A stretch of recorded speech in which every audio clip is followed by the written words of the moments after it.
We're continuing our Chaser team coverage of the fatal accident on the New Jersey Turnpike that killed one man, comedian James McNair, and severely injured Tracy Morgan. Meg Baker, you are at Robert Wood Johnson Hospital on the latest developments with Tracy Morgan's recovery. What do you got? Tracy Morgan will remain for the next few weeks recovering from this nasty crash on the Turnpike that took place early Saturday morning, killing Morgan's mentor and fellow comedian James McNair. Now, the 911 tapes have been released. 911, where's your emergency? I'd like to report a flipped-over car on the New Jersey Turnpike at the exit 8A sign. Are you out with it, or did you pass by it?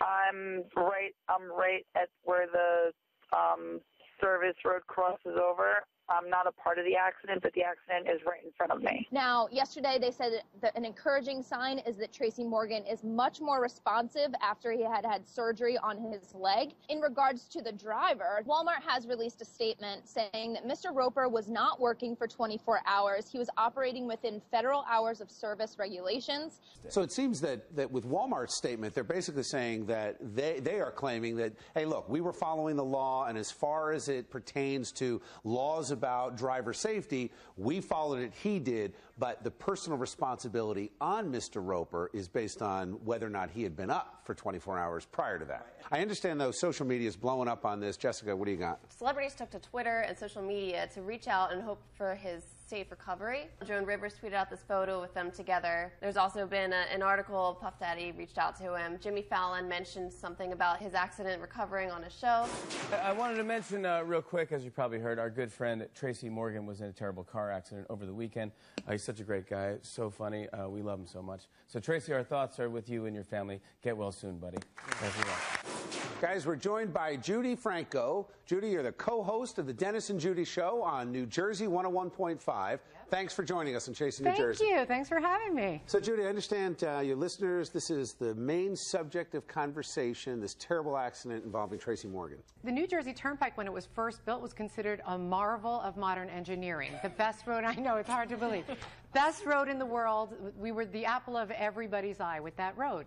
I think there's a big problem about, well, first of all, we're a stressful state. We all read that in the news. Everybody's stressed out. We're, of course, the most densely populated state in the country. So in terms of what we can do about it, we all just need to be aware that we're all out there at the same time, and it's scary. But if I could just say one more thing, if you don't mind, because you got to shut me up, because otherwise I won't. No, go ahead. Somebody brought you here. I had an incident not too long ago where I had to call the New Jersey State Police for an incident, a big garbage can that was rolling out in the middle of the road.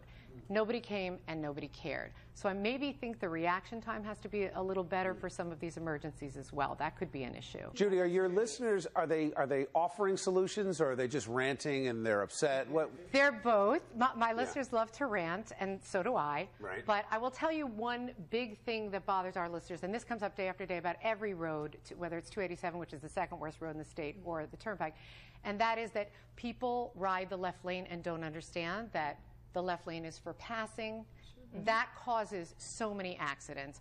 We stay to the right here in this country, folks. Judy, do you think, though, that people will complain more, though, if there isn't the construction? Like, you know, that nobody wants to be stuck in traffic. Now you've got the construction. Don't you think everybody's going to sigh of relief when all of a sudden it goes from 3 lanes to 6? You make a good point. I do think, though, that some of the construction really takes place at the most inopportune times. When I see rush hour construction, I go, there's no reason for that. Yeah. There really isn't. And it's very easy for the governor to say, I love the governor. But it's very easy for the governor to say, as he said about many things, red light cameras and other issues, personal responsibility, you know, just don't run red lights or just be careful, whatever.